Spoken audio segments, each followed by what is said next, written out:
اعوذ باللہ من الشیطان الرجیم بسم اللہ الرحمن الرحیم یا ایہا الناس اعبدوا ربکم الذی خلقکم والذین من قبلکم لعلکم تتقون آمنت باللہ صدق مولانا العظیم وصدق رسولنا بلاغ المبین ونحن على ذلك لمن الشاهدين والشاكرين والحمد لله رب العالمين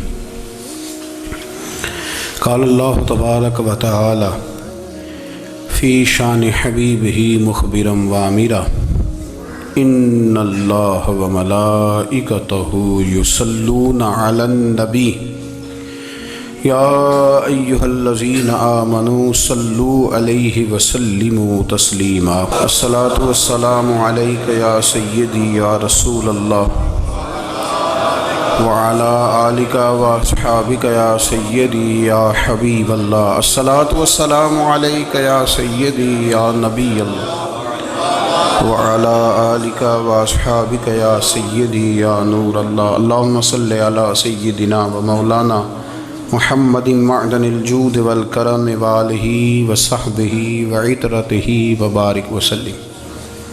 تمام تعریفیں حمد اور ثنا اللہ تبارک و تعالیٰ کے لیے، درود و سلام نبی اکرم نور مجسم شفیع معظم احمد مجتبیٰ جناب حضرت سیدنا محمد مصطفیٰ صلی اللہ تعالیٰ علیہ وسلم کی ذات والا صفات کے لیے حمد و صلوات کے بعد، دوستو، بزرگوں اور بھائیوں، قرآن مجید فرقان حمید میں اللہ تبارک و تعالیٰ نے فرمایا ہے اپنے بندوں کو اپنی عبادت کی طرف توجہ دلائیے،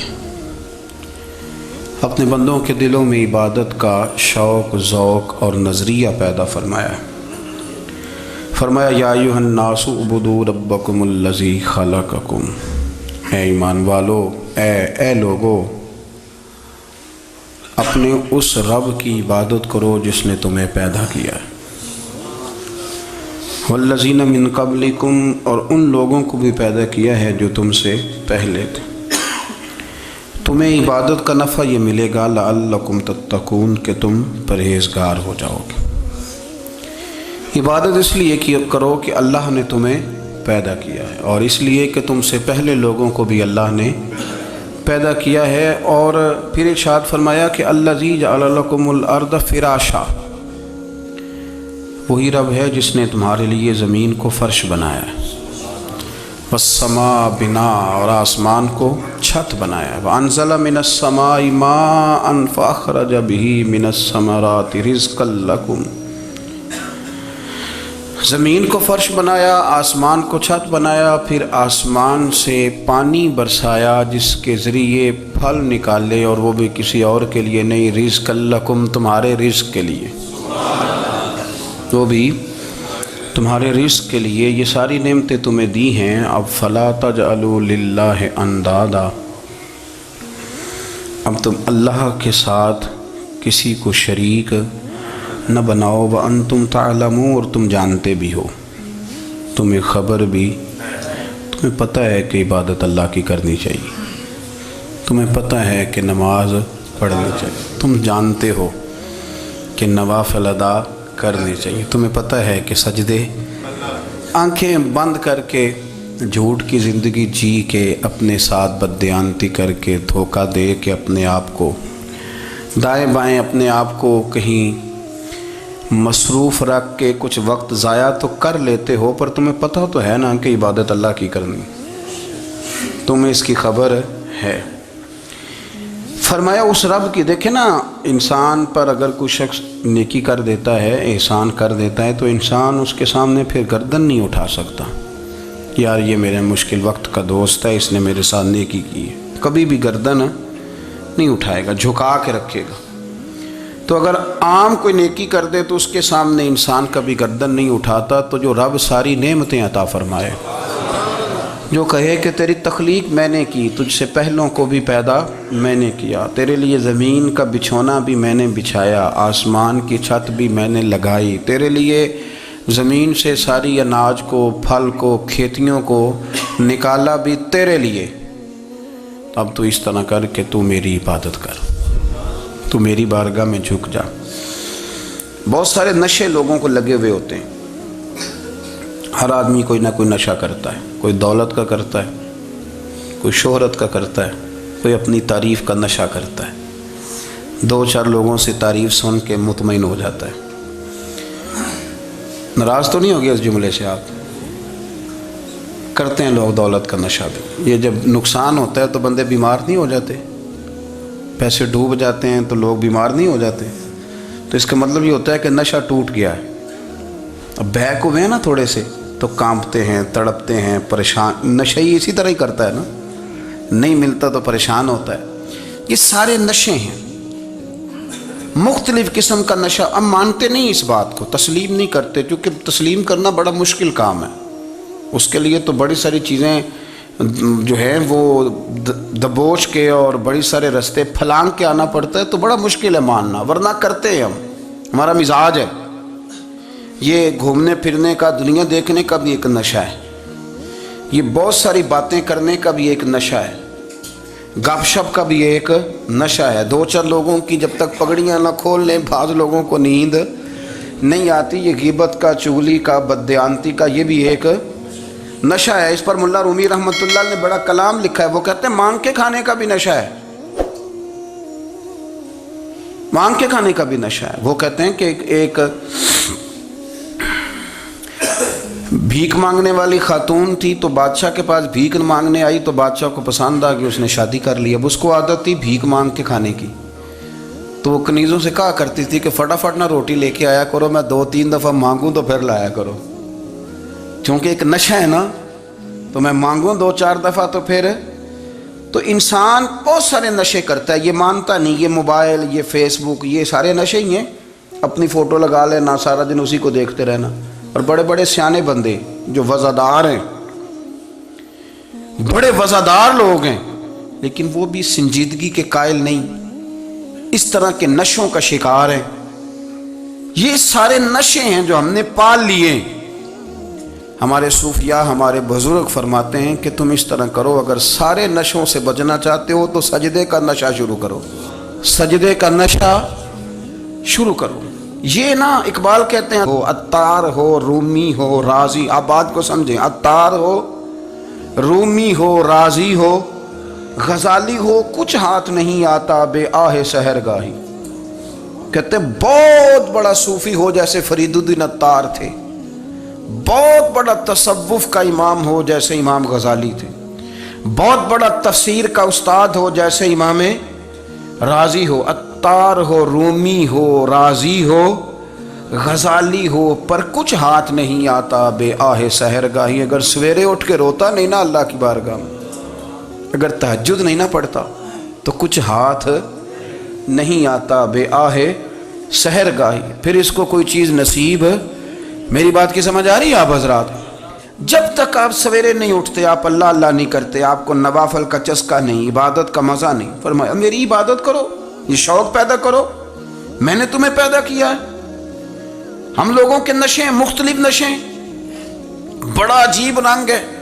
محفل کی صدارت کرنے والے بڑے پیر صاحب، بڑے القابات، بیچ میں سے بندہ تلاش کرنے سے بھی نہیں مل رہا، اتنے بڑے لقب ہیں اس کے، لیکن وہ سج سنور کے 2.5 گھنٹے بیٹھا رہا محفل میں، اور نماز کا وقت آیا تو اس نے مختصر سی پڑھی، وہ نکل گیا، ہلکے سے سجدے کیے۔ اتنا بڑا عشق رسول، نعت خواں، ہو کیا بات ہے، اور عشق رسول کا بہت بڑا پیغام اور بہت بڑا مبلغ، اور بیچارہ سمجھ ہی نہیں سکا کہ اللہ کے رسول نے فرمایا تو نماز پڑھ میری آنکھیں ٹھنڈی ہو جائیں گی۔ تو یہ نشے کے عادی تو ہیں پر حقیقت کے قائل نہیں ہیں۔ یہ بس ٹھیک ہے، خوابوں کی دنیا میں لوگ زندہ ہیں، پر جن کو یہ جو نشہ تھا نا عبادت کا، یہ میرے رسول پاک کی چاہت ہے، یہ میرے نبی کریم علیہ السلام کی۔ آپ دیکھیں نا، حضور مہینوں جا کے غار حرا میں بیٹھتے، کیا وہاں تبلیغ کرتے تھے؟ کوئی کتاب لکھتے تھے؟ رسول کریم علیہ السلام مہینہ رہتے غار حرا میں، کوئی نہ مجھے دیکھے، کوئی نہ مجھے ملے، حضور یہاں کیا ہے؟ فرمایا میں اپنے رب کی عبادت کروں گا۔ نبی کریم علیہ السلام نے سجدوں کے ساتھ پتھروں اور پہاڑوں کو آباد کر دیا، سجدوں کے ساتھ۔ آپ کا سجدہ آپ کو بہت ساری چیزوں سے چھڑا لیتا ہے، یہ بہت ساری جگہوں سے جھکنے سے بچا لیتا ہے۔ صوفیاء اولیاء یہ کیا کرتے تھے؟ یہ سجدے کا ذوق ہی تو پیدا کرتے تھے۔ سجدے کا ذوق شاہ عبدالعزیز دباغ رحمۃ اللہ تعالی علیہ اپنے مریدوں سے فرمایا کرتے تھے کہ اگر تم پکے نمازی بن جاؤ نا، تہجد گزار ہو جاؤ، تو میرے پاس آنا جانا چھوڑ دینا۔ عرض کی حضور کیوں؟ فرمایا میں تمہارے اور رب رسول کے راستے میں رکاوٹ نہیں بننا چاہتا، اب میرا مقصود ہے تمہیں وہاں تک پہنچانا، جب پہنچ گئے تو پھر میری ضرورت ختم ہو گئی۔ ہاں کبھی وسوس آئے، شک پیدا ہو، تکلیف ہو تو آنا، ورنہ میں نہیں چاہتا کہ میں رکاوٹ بنا رہوں۔ تم اللہ اللہ کرو، اس مالک کو راضی کرو۔ میرے رسول پاک علیہ وسلم نے فرمایا بندہ اللہ کے سب سے قریب اس وقت ہوتا ہے جب وہ سجدے کی حالت میں ہوتا ہے۔ کس کے قریب ہوتا ہے؟ اللہ کے سب سے قریب ہوتا ہے۔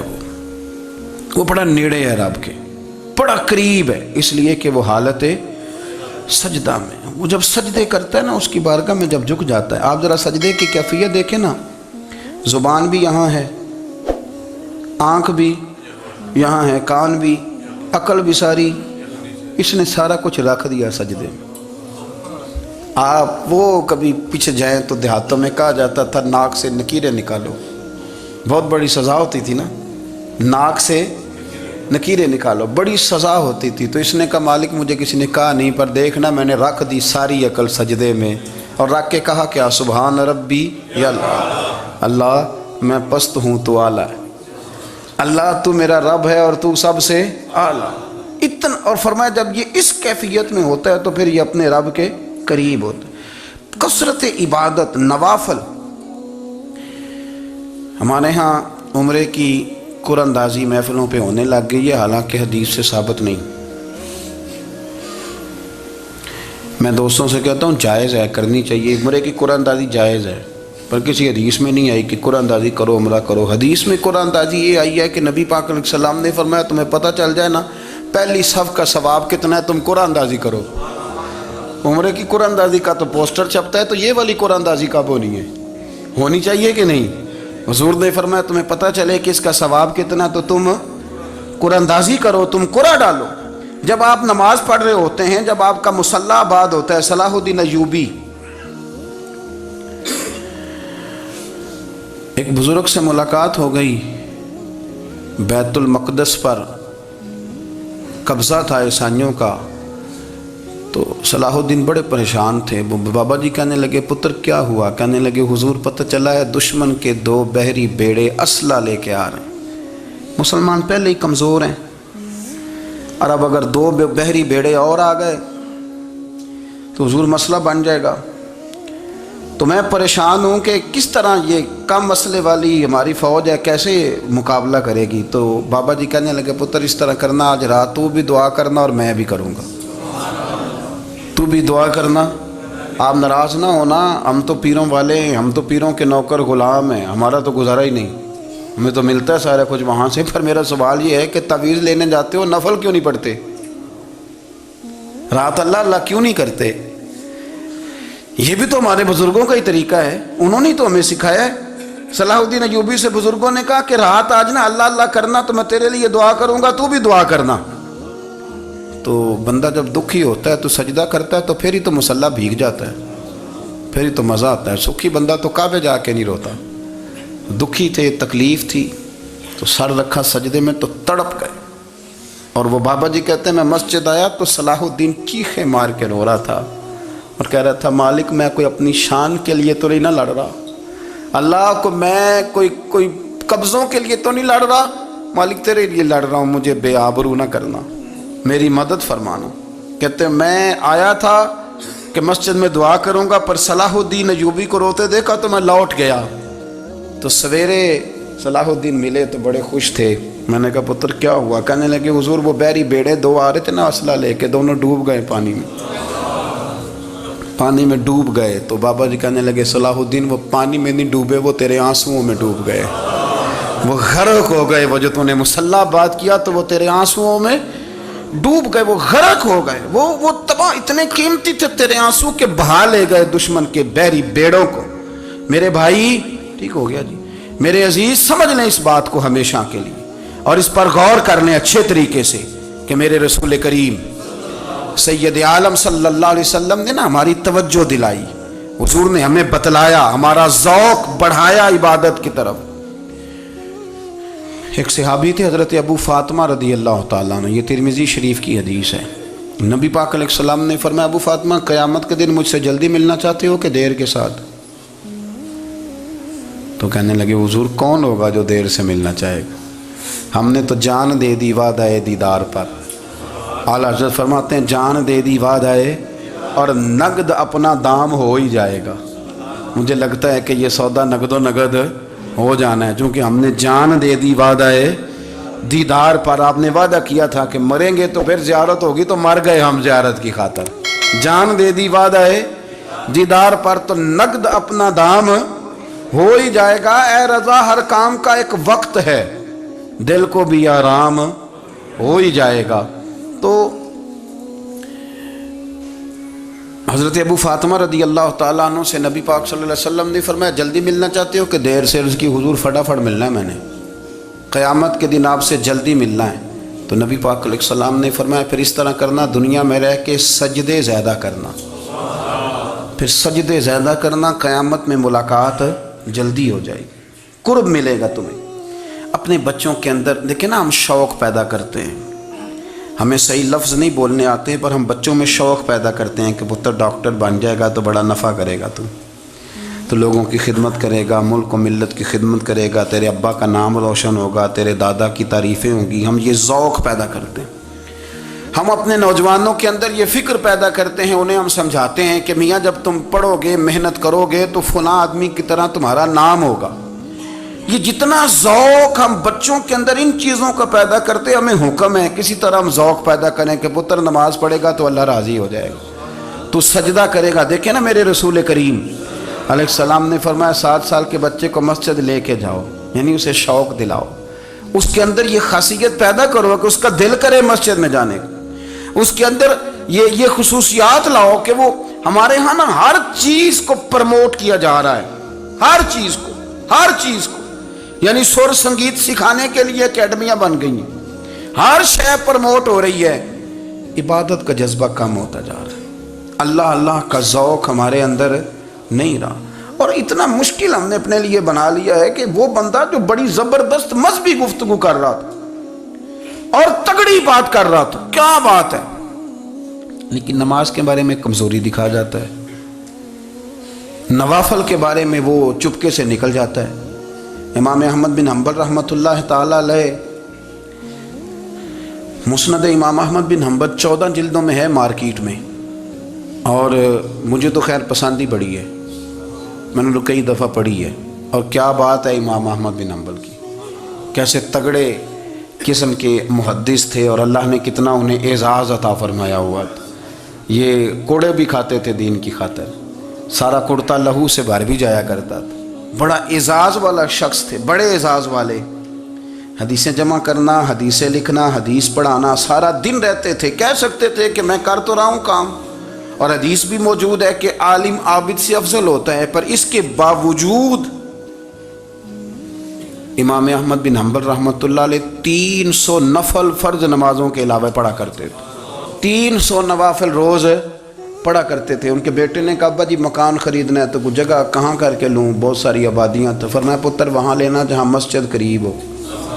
میرے رسول کریم سید عالم صلی اللہ علیہ وسلم اتنا پسند کرتے مسجد کو، اتنا پسند کرتے نماز کو، کہ رسول کریم صلی اللہ علیہ وسلم تہجد کی نماز بھی پڑھتے، پھر حضور فجر کی نماز بھی پڑھتے، نبی پاک وتر کو الگ کر کے پڑھتے، عشاء کے ساتھ نہیں پڑھتے۔ یہ تو ہم اس لیے اجازت دی ہمارے بزرگوں نے کہ بعد میں اٹھے گا کون علیحدہ وتر پڑھنے کے لیے، عشاء کے ساتھ پڑھ لے، وتر پڑھتے، تہجد پڑھتے، فجر پڑھتے، اشراق پڑھتے، چاشت پڑھتے، پھر مغرب کی نماز کے بعد 6 رکعت اوابین پڑھتے، پھر رات کو صلاۃ اللیل پڑھتے۔ سیدہ عائشہ صدیقہ کہتی ہیں زمانہ سو جاتا اور میرے رسول مصلی بچھا کے کھڑے ہو جاتے، او یار کھیتی باڑی کر کے نہیں، محنت مزدوری کر کے نہیں. جناب عائشہ کہتی ہیں میں یہ بھی دیکھتی کہ حضور ایک آیت شروع کرتے تو ساری رات اسی کو پڑھتے، اور میری نظر جاتی تو قدم مبارک پہ ورم آ جاتا. یار نماز پڑھ کے اتنی مشقت کر کے اتنی جد و جہد کر کے ورم آ گیا، یا رسول اللہ اتنی محنت کیوں کرتے ہو؟ فرمایا افلا اکون عبدا شکورا، کیا میں اپنے رب کا شکر گزار بندہ نہ بنوں؟ صحابہ کا ذوق عبادتوں کا، ریاضتوں کا، تلاوتوں کا، طبیعت ہے ان کی، وہ ایک دوسرے کو. حضرت مولا علی شیر خدا کرم اللہ تعالی وجہہ الکریم کے زمانے میں روم کے بادشاہ نے کہا یار یہ مسلمانوں کا پتہ تو کرو، یہ آخر کیوں اتنے زیادہ مجاہد ہیں. اس زمانے میں جاسوس بھیجنے کا مزاج تھا، اب تو جاسوس پکڑا جاتا ہے، اب تو جاسوس اور جاسوسی کا شوق ویسے آج بھی ہے. عرض کروں تھوڑی سی بات اس عنوان سے. پتہ کیا ہمارا مسئلہ ہے؟ ہم جہاں جاتے ہیں نا وہاں تھوڑی خوشبو سونگنے کی کوشش کرتے ہیں. وہ کیا ہے تو یہ کیا ہے تو ادھر کیا ہے تو تھوڑا سا ادھر کیا ہے. میرے رسول پاک پڑھیے درود شریف، سارے پڑھیے ذرا زور سے صلی اللہ تعالی. نبی پاک علیہ السلام نے فرمایا جاسوسی نہ کرنا ورنہ تم بندوں کو خراب کر دو گے، اور فرمایا اس طرح نہ ہو کہ تم کسی کے آپ کھول نہ نکلو تو تمہارے پہلے کھول جائیں. یہ جو ذوق ہے نا یہ ختم کریں، چھوڑیں. مطلب آپ کس چکر میں پڑے ہوئے ہیں؟ اتنی زیادہ توجہ کرنے کی کیا ضرورت ہے؟ نے کام سے کام رکھیں، اس میں بندہ تھوڑا سا نا آسان رہتا ہے. یہ جو بہت زیادہ ٹٹولنے والے لوگ ہوتے ہیں نا وہ بیچارے پھر عمر ٹٹولتے ہی گزار دیتے ہیں، اس لیے کہ مزاج ہی بہت پکا ہے. بوری کا منہ کھول کے اندر تک ہاتھ ڈالنا تو پھر کئی دفعہ سامنے سے بچھو بھی لڑ جاتا ہے، خرابی ہوتی ہے. تو جاسوسی کی جاتی تھی. اس نے بھی جاسوس بھیجے کیونکہ قبیلوں کے لوگ تھے، کچھ مسلم کچھ کافر، پہچانے نہیں جاتے تھے لوگ. تو کچھ لوگ اس نے بھیجے، انہوں نے آ کے نا تحقیق کی، ریسرچ کری کہ آخر ماجرا کیا ہے. تو واپس جا کے انہوں نے رپورٹ دی نا روم کے بادشاہ کو. اس رپورٹ کا ایک جملہ بڑا شاندار ہے. وہ کہنے لگا بادشاہ ہمیں مسلمانوں کی کوئی سمجھ نہیں آئی، ہمیں کوئی سمجھ نہیں آئی. انہوں نے کہا کیوں نہیں سمجھ آئی؟ کہنے لگے یار عجیب بندے ہیں، جب رات مصلے پہ بیٹھتے ہیں تو یوں لگتا ہے ان کا دنیا سے رشتہ ہی کوئی نہیں، کوئی کسی کو نہیں جانتا. کوئی اپنے دکھ سنا کے رو رہا ہے، کوئی اپنی بات کر کے رو رہا ہے، لگتا ہے کہ ان کا کوئی رشتہ ہے ہی نہیں جب مصلے پہ بیٹھتے ہیں. اور فرمایا جب سویرے یہ جہاد کرنے نکلتے ہیں تو لگتا ہے ان سے زیادہ دلیر ہی کوئی نہیں. حالانکہ جو مسلوں پہ رونے دھونے کے لوگ ہوتے ہیں وہ کئی دفعہ جہاد میں کام نہیں کرتے، لیکن عجیب لوگ ہیں کہ رات کے راہب ہیں، دن کے مجاہد ہیں، کوئی سمجھ نہیں آتی. میرے عزیز ان لوگوں نے مسلح آباد کر کے رکھا، تلاوتیں ان کا ذوق رہی، منزل روز پڑھنا، اسباق پڑھنا، وظائف پڑھنا، یہ ان کا ذوق رہا. اعلیٰ حضرت بریلوی رحمت اللہ نے 1000 کتاب لکھی ہے، لیکن الوظیفۃ الکریمہ کے نام سے جو وہ صبح و شام وظائف پڑھتے تھے وہ الگ انہوں نے ان کو بیان کیا، پابندی کے ساتھ اپنی اللہ اللہ کرتے تھے. شیخ شہاب الدین سہروردی رحمت اللہ علیہ اس پر ایک بندے نے اعتراض کیا. اس نے کہا جی آپ کس قسم کے صوفی ہیں، مرید بیٹھے ہیں اور آپ وہاں نفل پڑھ رہے ہیں؟ یہ بھی بڑا مسئلہ ہوتا ہے نا. جو بندہ ملنے آتا ہے وہ اپنے ٹائم کے حساب سے آتا ہے، اور پھر اس کا یہ بھی خیال ہوتا ہے کہ پیر صاحب جو ہیں وہ چونکہ درویش ہیں تو نہ انہیں روٹی کھانی چاہیے نہ سونا چاہیے، چونکہ وہ درویش ہیں، اور ہم چونکہ درویشوں کے ماننے والے ہیں لہذا ہمارا یہ طریقہ ہونا چاہیے کہ جیسے ہم کہیں درویش ویسے ہی کر جائے. حالانکہ جس کو آپ درویش کہیں گے آپ اس کی مانیں گے، آپ منوائیں گے نہیں، ہمارا مزاج ہوتا ہے. شیخ شہاب الدین پر لوگوں نے اعتراض کی، حضور لوگ ملنے آئے ہیں، زیارت کرنے آئے ہیں، یہ بندے دعا کرانے آئے ہیں، اللہ اللہ کرانے آئے اور آپ نفل پڑھ رہے ہیں. کیا جملہ ہے، کیا حسن ہے، کیا خوبصورتی ہے. فرمانے لگے رب رسول سے مانگنے کے لیے مصلی بچھایا ہے، اگر وہاں سے مانگوں گا نہیں تو تمہیں دوں گا کیا؟ پہلے مجھے کچھ لے تو لینے دو، اگر میرے پلے کچھ ہے ہوگی تو آگے دوں گا نا. تو میں مانگنے گیا تھا کہ یا اللہ دے تیرے بندے لینے آئے ہیں، دے تو میں کچھ لوں گا تو آگے دوں گا نا. لیکن ہمارا یہ سٹیٹس، یہ مزاج، یہ شعور نہیں ہے. گپیں، کہانیاں، داستانیں، گفتگو، خطابت، واز، کیا بات. لیکن اگر کچھ کرنے کا کام ہو تو وہ نہیں ہم سے ہوتا. میرے نبی کریم علیہ الصلوۃ والسلام نے مصلی سے دل لگانے کا درس دیا، حضور نے توجہ دلائی. صحابہ اس ذوق کے حامل لوگ تھے، وہ کوشش کرتے تھے. جناب صدیق اکبر رضی اللہ تعالیٰ عنہ کا عبادت کا مزاج ہمیشہ قائم رہا۔ حضرت عمر فاروق ساری رات اللہ کے حضور کھڑے رہے۔ حضرت عثمان غنی رضی اللہ تعالیٰ عنہ عشاء کی نماز پڑھ کے 2 رکعتوں کی نیت باندھتے تھے، 15 سپارے پہلی رکعت میں پڑھ دیتے تھے اور 15 سپارے قرآن مجید کے دوسری رکعت میں پڑھ دیتے تھے۔ آپ نے نا حضرت عمر فاروق کے وصال کے بعد ان کی ایک بیوہ سے نکاح کیا، حضرت عثمان غنی نے نکاح کیا۔ وہ خاتون آپ کے نکاح میں آئیں تو عرض کرنے لگی امیر المومنین میرے لیے اعزاز تو بہت ہے کہ میں امیر المومنین کی بیوہ تھی تو امیر المومنین کی منکوحہ ہو گئی ہوں، لیکن حضور نہ تو میں جوان ہوں کہ میرے اندر رغبت ہوتی اور نہ میں اب اس قابل ہوں کہ کوئی خدمت کر سکوں، میرے ساتھ نکاح کی وجہ کیا بنی؟ تو عثمان غنی رو پڑے، فرمانے لگے میں نے عمر فاروق کو مسجد میں اپنے رب سے ڈرتے ہوئے دیکھا ہے، میں نے اسے روتے ہوئے دیکھا ہے، عدل کرتے دیکھا ہے، انصاف کرتے دیکھا ہے، امت کی خیر خواہی کرتے دیکھا۔ تمہارے ساتھ نکاح اس لیے کیا ہے کہ تم مجھے یہ بتاؤ کہ عمر فاروق گھر کے اندر اپنے رب کو کیسے راضی کرتے تھے، گھر کے اندر کیسے راضی کرتے تھے، وہ طریقے بتلاؤ، تم بتاتی جانا اور میں بھی اسی طرح گھر میں عبادت کروں۔ میرے رسول کریم علیہ السلام نے ارشاد فرمایا، حضور فرمانے لگے جس گھر میں اللہ کا ذکر ہوتا ہے وہ گھر زندوں کا ہے، اور جس گھر میں رب کریم کا ذکر نہیں ہوتا وہ گھر زندوں کا نہیں ہے۔ گھر نا ہم نا کتابوں میں پڑھتے ہیں کہ ایک بزرگ کہتے ہیں، حضرت فضیل بن ایاز کہتے ہیں کہ میں ایک گلی سے گزر رہا تھا تو گھر کے اندر کسی قاری صاحب نے قرآن کی آیت پڑھ دی، ولی من خاف مقام ربہ جنتان، میں تے میرے کانوں سے ٹکرائی تو اللہ نے میری کایا ہی پلٹ دی، میں توبہ کر گیا۔ اب گھر کے اندر سے آواز آئے تو صحیح نہ تلاوت کی، پر اندر سے آواز آتی نہیں، یا ڈیک بجنے کی آواز آتی ہے، یا ٹی وی چلنے کی آواز آتی ہے، یا دھوم مچانے کی آواز آتی ہے۔ عبادت کا وہ جو خاص شوق تھا، وہ جو حسن تھا، وہ جو توانائی تھی، وہ جو بات تھی۔ ایک جگہ پہ ہم بیٹھے تھے تو وہاں ایک صاحب آئے اور انہوں نے آتے ہی کہا کہ مہربانی کریں ذرا مجھے مصلی دے دیں، میرے نہ کچھ نفل رہ گئے۔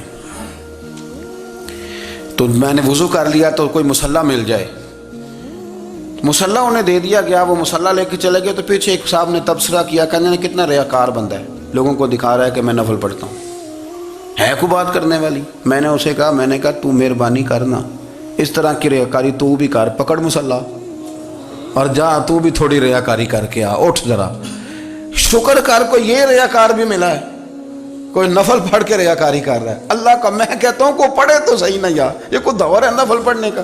اس میں تو لوگوں کا مزاج ہی نہیں، طبیعت ہی نہیں۔ میں نے کہا چل مہربانی کر، یہ لے مصلی اور تو بھی جا تھوڑی سی یا کر یا ریاکاری کرو تو صحیح نا، مزاج ہی نہیں، ذوق۔ جمعے کی نماز پڑھ کے یوں دنیا بھاگتی ہے، او ہو پتہ نہیں کون سی پیچھے آگ تھی جو بجھائی جائے گی، اور آج تک لوگ مسئلہ پوچھ رہے ہیں کہ جمعے کی بعد والی سنتیں کتنی ہوتی ہیں۔ میں نے کہا کتنے سال ہو گئے جمعہ پڑھتے، کتنے سال ہو گئے، ابھی تک سنتوں کا نہیں پتہ، ابھی تک نے علم کے پہلے کتنی رکھتے ہیں اور بعد میں کتنی رکھتے ہیں۔ فجر کی سنتیں کب پڑھنی چاہیے؟ سنو فجر کی سنتوں کے بارے میں۔ میرے رسول کریم سید عالم صلی اللہ تعالیٰ علیہ وسلم سے ایک صحابی نے پوچھا تھا، حضور میری فجر کی سنتیں رہ گئیں یا رہ جاتی ہیں تو حکم کیا ہے؟ کیا انداز ہے حضور کا؟ بخاری مسلم کے لفظ سنو، حضور سید عالم صلی اللہ علیہ وسلم فرمانے لگے، اس نے کیا پوچھا تھا، حضور جواب کیا دیتے ہیں؟ فرمایا فجر کی سنتیں کبھی نہ چھوڑنا، فجر کی پہلی 2 سنتیں کبھی نہ چھوڑنا۔ یا رسول اللہ صلی اللہ تعالیٰ علیہ وسلم میری رہ گئی ہیں، رہ جاتی ہیں۔ فرمایا فجر کی 2 سنتیں نہ چھوڑنا، فرمایا فجر کی پہلی 2 سنتیں مجھے دنیا اور دنیا کے اندر جو کچھ ہے وہ سب سے زیادہ پیاری ہے۔ فجر کی 2 سنتیں دنیا اور دنیا میں جو کچھ ہے مجھے وہ سب سے زیادہ پیاری ہیں، اس لیے فجر کی سنتیں نہ چھوڑنا۔ اپنا ذوق، اپنی طبیعت، ہم نے نا ذوق غلط بنا لیا ہے۔ اگر 20 بندے کہہ بھی دیں گے تو نے بڑی شاندار تلاوت کیا تو کیا اس سے بنے گا؟ 100 بندہ کہہ بھی دے تیری کیا بات ہے، کیا بات ہے نعت خاں کی، کیا بات ہے علامہ صاحب کی، پیر صاحب کی، پیر مہر علی شاہ صاحب رحمۃ اللہ علیہ۔ آپ تشریف فرما تھے تو آپ کے ایک ہی بیٹے بابو جی جن کو کہا جاتا ہے، جس دن صاحبزادے پیدا ہوئے تو خادم نہ وہاں سے نکلا۔ ان لوگوں کے شوق اور طرح کے تھے نا، تو ان کی توجہ بھی اپنے شوق کی طرف رہتی۔ تو خادم نکلا اندر سے، پیر صاحب مبارک ہو، پیر صاحب مبارک ہو، پیر صاحب مبارک ہو، پیر صاحب مبارک ہو، شور کر رہا ہے۔ تو پیر صاحب کو وجد ہو گیا، اللہ اکبر اللہ اکبر اللہ، وہ کیا ہوا، کس بات کی مبارک دے رہے ہو؟ عرض کی حضور اللہ نے بیٹا دیا ہے۔ تو آپ فرمانے لگے اچھا حضور آپ کیا ہوا، آپ تو پریشان ہو گئے۔ فرمانے لگے جب تو نے 3 دفعہ کہا نا مہر علی کو مبارک ہو، تو میں سمجھا تھا شاید تجھے کسی نے بتا دیا ہے کہ مہر علی سے اللہ راضی ہو گیا۔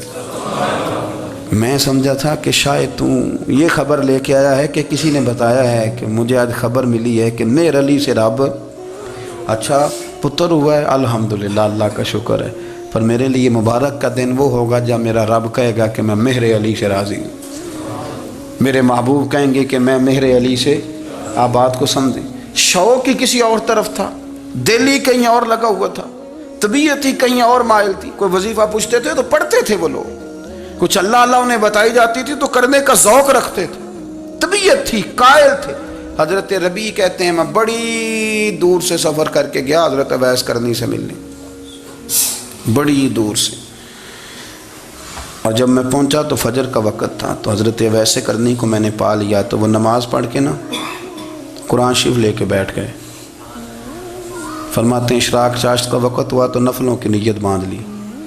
محدث ابن الجوزی نے لکھا ہے، فرماتے ہیں پھر جب زوال کا وقت ہوا تو مسجد میں جھاڑو دینے لگ گئے، ظہر کی نماز پڑھ کے تو عصر کی تیاری تک وہ مسجد میں بیٹھے رہے، اور میرے نبی پاک علیہ السلام نے فرمایا جو نماز کے انتظار میں بیٹھا ہو وہ نماز ہی میں ہے، وہ نماز ہی میں ہے۔ فرمایا میری دنیا میری امت کی جو رہبانیت ہے نا وہ اتنی ہے کہ نماز کا انتظار کرے، اذان کے بعد نماز کا یہ راہب ہیں، یہ اس وقت چھوڑ کے بیٹھے ہیں سارا کچھ۔ فرماتے ہیں عصر تک انہوں نے اللہ اللہ کی، پھر مغرب تک کی، عشاء کی نماز ہوئی تو نماز پڑھی تو وہ تھک گئے، اب مجھے وہ فارغ ہوں مصلی چھوڑے تو میں ملاقات کروں نا۔ یہ آپ حیران نہ ہو کہ اتنی دیر بندہ کیسے اللہ اللہ کر، ہم نے کی نہیں نا اس لیے ہم پریشان ہیں، جو عادی ہوتے ہیں وہ کر بھی لیتے ہیں، وہ یہ کام۔ میری بات کی سمجھ آ رہی ہے؟ جب جاتے ہو کسی دفتر میں تو 8 گھنٹے کھڑے رہ لیتے ہو نا، مجبوری ہوتی ہے تو کھڑے رہا جا سکتا ہے۔ پاسپورٹ کے دفتر بولیے، امیگریشن کی لائنوں میں، اور میں نے تو ایمبیسیوں میں بندے 12 گھنٹے پہلے جا کے کھڑے دیکھے، رہ لیتے ہیں کھڑے۔ تو اگر ان کاموں کے لیے رہا جاتا ہے تو اللہ رسول کے لیے بھی کھڑے رہا جا سکتا ہے۔ تو فرمانے لگے کہ جب عشاء کی نماز کے بعد آخر انسان تھے، تھک گئے، نیند کا غلبہ ہوا تو تھوڑی ایسے آنکھ بند ہوئی تو کھلی تو رونے لگے۔ حضرت ویسے کرنی رو کے کہنے لگے مالک مجھے غافل تو نہ کر، ابھی میں نے کیا بھی کچھ نہیں، دن ختم ہو گیا، کوئی نفل نہیں، کوئی اللہ اللہ نہیں، اللہ مجھے غافل نہ کر، میری مدد فرما۔ فرماتے ہیں جب وہ روئے تو میرے ساتھ جو شخص تھا میں نے کہا اٹھو چلیں، کہنے لگا حضور ملنا نہیں، فرمایا جو میں لینے آیا تھا وہ مجھے مل گیا، جو میں ان سے سیکھنے آیا تھا وہ مجھے نصیب ہو گیا، اب اور میں نے کیا لینا، ختم ہو گئی بات، اٹھو چلیں۔ اللہ کے بندوں نے حضرت ربیعہ بن کعب اسلمی رضی اللہ تعالیٰ عنہ فرماتے ہیں، کہتے ہیں جب بنو قریظہ اور بنو نذیر یہودیوں کے ساتھ حضور علیہ السلام نے جنگ کا اعلان فرمایا تو وہ دشمن ہو گئے، ہمیں خطرہ تھا کہ وہ رات کو کہیں محبوب کو تکلیف نہ دیں، تو کچھ لوگ نا تلواریں لے کے نبی پاک کے دروازے پہ پہرے داری کرتے تھے۔ گن مین رکھنا حرام نہیں، اگر کسی کو واقعی خطرہ ہو تو اس کے لیے سنت بھی ہے۔ حضرت علی المرتضیٰ تلوار لے کے حضور کے گھر کا پہرا دیتے تھے۔ حضرت ربیعہ بن کعب اسلمی رضی اللہ تعالیٰ عنہ فرماتے ہیں کہ رات میری ڈیوٹی تھی کہ میں حضور کے گھر کا پہرا دوں گا، تو فرماتے ہیں میں باہر سن رہا تھا، ساری رات ہی میرے نبی پاک نے اللہ کی تسبیح پڑھی، ساری رات، کبھی تسبیح، کبھی تحلیل، کبھی تحمید، کبھی تکبیر، ساری رات۔ فرماتے ہیں ساری رات حضور پڑھتے رہے اور ساری رات ہی میں سنتا رہا، مجھے اونگ آ گئی، میری آنکھ لگ گئی، حضور ابھی پڑھ رہے تھے، میں تھک کے سو گیا۔ اور فرماتے ہیں جب میری آنکھ دوبارہ سے کھلی تو میرے کانوں میں پھر کوئی چیز گونجی تو میں نے کان لگایا تو میرے حبیب ابھی بھی اللہ کو یاد کر رہے، ساری رات حضور رب کی عبادت کرتے۔ اسی لیے تو کہا یا ایھا المزمل قم اللیل الا قلیلا، حبیب ساری رات تو نہ جاگا کر، تھوڑا آرام بھی کر لیا گا۔ میرے بھائی اپنا مصلی، اپنی عبادات، اپنے وظائف، اللہ اللہ جو آپ نے کسی سے سیکھی ہے اس کو کبھی کمزور نہ ہونے دیں۔ شجرہ شریف جو کسی بزرگ سے آپ لے لیتے ہیں تو کیا رسم ہے کوئی؟ اس پہ کچھ لکھا ہوتا ہے، وہ پڑھنے کے لیے دیا جاتا ہے، اس پہ لکھا ہوتا ہے کہ یہ اللہ اللہ آپ نے کرنی ہے۔ ساری زندگی کسی اسکول میں داخل ہو گئے اور وہاں جا کے آپ نصاب ہی نہ پڑھیں، کتاب ہی نہ کھولیں تو پاس ہو جائیں گے؟ وہ کہتے ہیں میں 20 سال جاتا رہا ملا کچھ نہیں، تو آپ نے لیا کیا ہے؟ ایک اتنی سی کتاب تھی، اس کو تو کھول کے آپ دیکھ نہیں سکے، اس کے وظائف تک تو رسائی نہ ہوئی، اس لیے کہ اللہ اللہ کرنا مشکل ہے اور تصویر کھنچانا یہ آسان کام ہے۔ تو جو آسان ہے اس طرف ہماری توجہ لگی رہتی ہے اور جو مشکل ہے اس طرف ہم ذوق پیدا نہیں کرتے۔ یا ایھا الناس اعبدوا ربکم الذی خلقکم والذین من قبلکم لعلکم تتقون، اے لوگو اس رب کی عبادت کرو جس نے تمہیں پیدا کیا اور تم سے پہلوں کو پیدا کیا، اس لیے عبادت کرو کہ تم پرہیزگار ہو جاؤ گے۔ مالک سمجھنے کی توفیق عطا فرمائے۔